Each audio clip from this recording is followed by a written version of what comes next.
News प्रहर के प्रायोजक हैं मॉडर्न फर्नीचर गोदली। सीबीआई ने कड़ी सुरक्षा व्यवस्था के बीच जयदेव, नीरज, गुरुपद और नारायण को आसनसोल विशेष सीबीआई अदालत में पेश कर रिमांड पर लिया।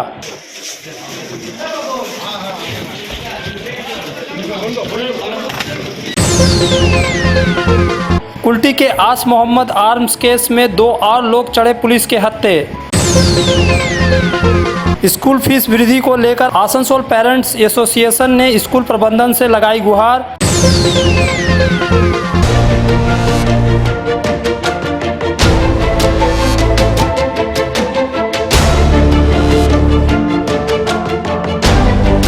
सोमवार को सीबीआई द्वारा गिरफ्तार किए गए जयदेव मंडल, नीरज बरन मंडल, मुकुल पद माझी और नारायण नंदा को आसनसोल के विशेष सीबीआई अदालत में पेश किया गया। यहां अदालत परिसर में काफी गहमागहमी का माहौल था। चारों ओर सुरक्षा के पुख्ता व्यवस्था की गई थी।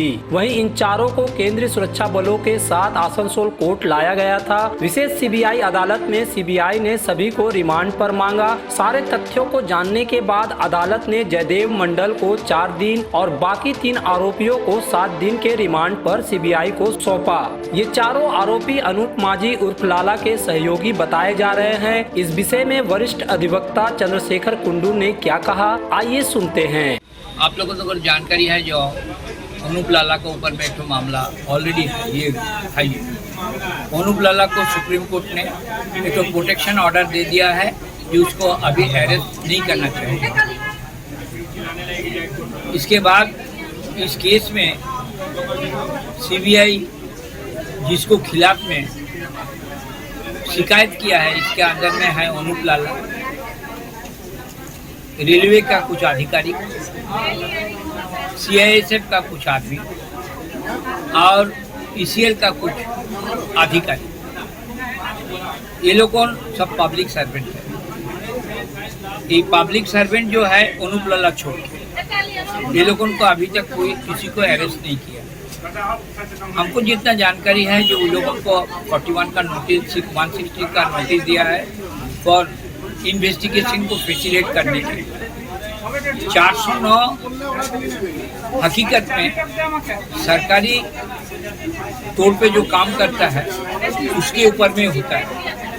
आज जो आसामी लोगों को लाया गया है, ये लोगों कोई सरकारी नौकरी में काम नहीं करता, 409 लागू नहीं होना चाहिए। जो उस लोगों को फॉरवर्डिंग रिपोर्ट माने सीबीआई के जो फॉरवर्डिंग रिपोर्ट है उसमें बोला गया है ये लोगों को 7 दिन का उनको सीबीआई के हिफाजत में होना चाहिए, क्योंकि उचित है जो उन लोगों को पूछताछ करके मॉडस ऑपरेंडी कैसे करके कोयला का ट्रांजैक्शन होता था की जानकारी के लिए 7 दिन का हिफाजत मांगे।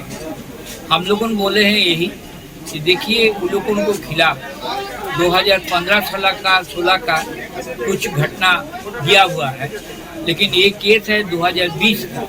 तो 2020 से उसके बाद हम खुद जानते हैं ये 2020 का कुछ दिन पहले से ये लोगों कोयला का धंधा छोड़ के दूसरा कोई बिजनेस में लगे हुए हैं। कोई ज़मीन पे, कोई आपको पेट्रोल पंप, कोई फिल्म प्रोडक्शन में, ये सब काम वो लोगों कर रहा है।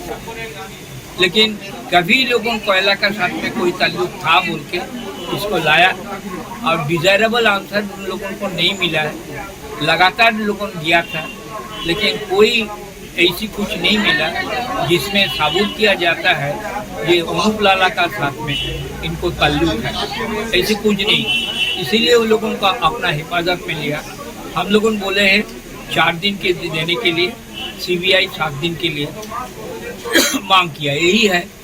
ज्ञात हो कि सीबीआई ने 26 नवंबर 2020 को अनूप माझी और ईसीएल के 2 जीएम और 3 सुरक्षा अधिकारियों के खिलाफ अवैध खनन, चोरी और कोयले की तस्करी का आरोप लगाते हुए मामला दर्ज किया था। बाद में सीबीआई ने इस मामले में देश भर में करीब 30 जगहों पर तलाशी ली। 16 सितंबर को उन्होंने सातग्राम के महाप्रबंधक के घर और कार्यालय की तलाशी भी ली। हालांकि यह पता चला है कि सीबीआई ने लाला के करोड़ों रुपए की संपत्ति कुर्क की है, किंतु लाला घोटाला अब तक सीबीआई के पकड़ से बाहर बताया जा रहा। वहीं प्राप्त खबरों के अनुसार गिरफ्तार किए गए चारों व्यक्ति से सीबीआई के भ्रष्टाचार निरोधक विभाग ने सोमवार को कोलकाता में पूछताछ की थी, लेकिन उन्होंने सही जवाब नहीं दिया बल्कि जानकारियां छिपा रहे थे। जबकि सीबीआई को यह शक है कि जयदेव देश भर में अनूप माझी के साथ कोयला कारोबार में सह साजिशकर्ताओं में से एक था।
Hey there.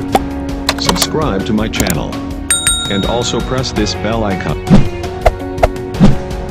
जैसा कि आपको पता है, कुछ दिन पहले बड़ाकर झारखंड सीमावर्ती इलाके में नाका चेकिंग के दौरान एक बाइक सवार के बैग से भारी मात्रा में अग्निशास्त्र पकड़ाया था। पुलिस ने आस मोहम्मद उर्फ बबलू नामक व्यक्ति को अदालत में पेश कर 10 दिनों के रिमांड पर लिया था। प्राप्त खबरों के अनुसार रिमांड के दौरान पूछताछ में 2 लोगों का नाम सामने आया जो कि बबलू से अग्निशास्त्र खरीदते थे। इनमें 48 वर्षीय अनवर खान और 35 वर्षीय आफ्ताब आलम का नाम आते ही कुल्टी थाना पुलिस ने राष्ट्रीय राजमार्ग कुल्टी से इन दोनों व्यक्तियों को गिरफ्तार किया, जिसे सोमवार को आसनसोल अदालत पेश किया गया।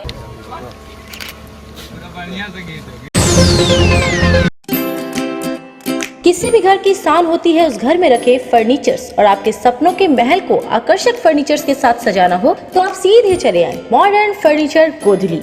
जी हाँ, गोधली समीरन राय रोड स्थित मॉडर्न फर्नीचर आपको आकर्षक फर्नीचर के रेंज वाजिब दरों पर उपलब्ध कराते हैं। हमारे यहाँ ब्रांडेड नॉन ब्रांडेड फर्नीचर, सागवान वुडन आइटम जैसे bed, sofa set, dining table, centre table, wardrobe के अलावा स्टील अलमीरा, प्लास्टिक चेयर, सोफा के फुल रेंज सहित कई तरह के फर्नीचर बाजार से कम दरों पर इजी फाइनेंस के साथ पाए जाते हैं। तो घर को आकर्षक बनाना हो या शादी के लिए फर्नीचर लेना हो, सीधे चले आए मॉडर्न फर्नीचर, गोधली समीरन राय रोड, गुरुद्वारा के करीब, आसनसोल। विशेष जानकारी के लिए कॉल करें 8927603597।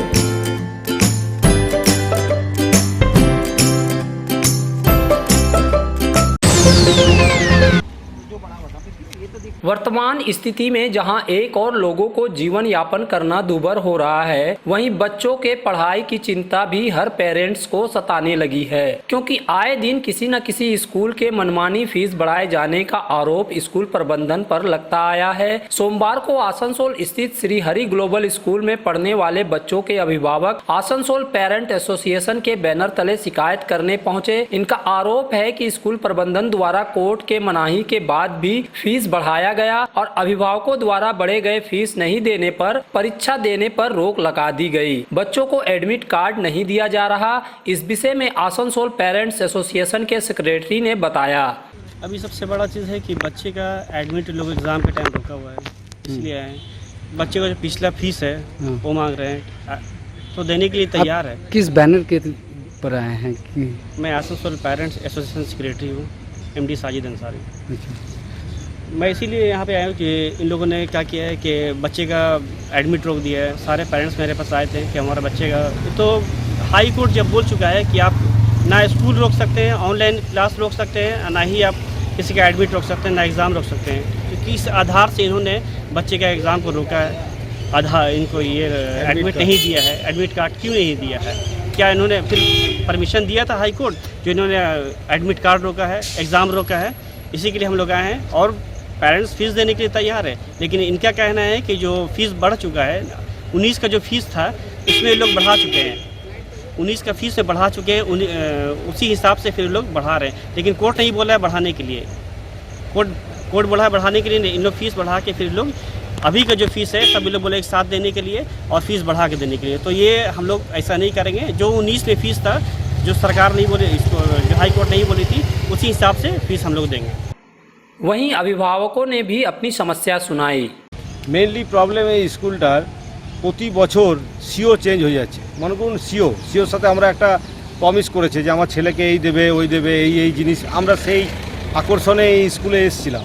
6 বছর ফার্স্ট টাইম থেকে আছে। তখন এই স্কুলের কনস্ট্রাকশন এখানে ছিল না, ছোট্ট একটা কনস্ট্রাকশন ছিল, খুব সীমিত বাচ্চা ছিল, 20খানা বাচ্চা ছিল। তো পরবর্তী ক্ষেত্রে যা প্রমিস করা হয়েছিল যে 100% অ্যাডমিনিস্ট্রেশন যে হবে, অ্যানুয়াল প্রোগ্রাম যেটা হয়, অ্যানুয়াল প্রোগ্রামে টোটাল বাচ্চার উপরে অ্যানুয়াল প্রোগ্রাম হবে, সেটা হয় না। বেছে বেছে কিছু বাচ্চাকে অ্যানুয়াল প্রোগ্রাম করানো হচ্ছে। সিও চেঞ্জ হয়ে যাচ্ছে, প্রিন্সিপাল চেঞ্জ হয়ে যাচ্ছে, মাস্টার চেঞ্জ হয়ে যাচ্ছে। তাহলে স্কুল চালাবে কে? স্কুলের কি আগামী বছর ছেলে কি শিখেছে, কি প্রমিস করেছে গার্জিয়ানদের সাথে, সেগুলো তো শেষ হয়ে যাচ্ছে। সেই হতে হতে আজকে চলে এলো কোভিডের ব্যাপার চলে এসছে। কোভিডে তো স্কুল ফিস বাড়িয়ে দেওয়া হয়েছে, স্কুল ফিসটা বাড়িয়েছে, তার সাথে সাথে এই বছর আবার স্কুলের যে রেট চার্জ ওটাও বাড়িয়েছে। আমরা চাইছি যে স্কুলের ফিসটা আমাদেরকে 50% নেওয়া হোক, যেহেতু ওখানে স্টাফ কাজ করে, এটা একটা প্রাইভেট সংস্থা, প্রাইভেট স্কুলে আমরা পড়াচ্ছি। 50% রেট হলে আমরা দিতে পারছি। যেহেতু স্কুল হয়নি, আমাদেরকে ডবল টিউশন দিতে হয়েছে বাড়িতে বাচ্চাকে। স্কুল যে হয়নি সেই টাইমটা আমরা বাড়িতে আরও এক্সট্রা টিউশন দিতে হচ্ছে। বাচ্চাকে তো আমরা রাখিনি বসিয়ে, বাচ্চাকে আমরা পড়াচ্ছি। তাহলে আমাদের কাছে একটা এক্সট্রা কস্ট, মাথার উপরে চাপ হয়ে গেছে। Hey there. Subscribe to my channel. And also press this bell icon.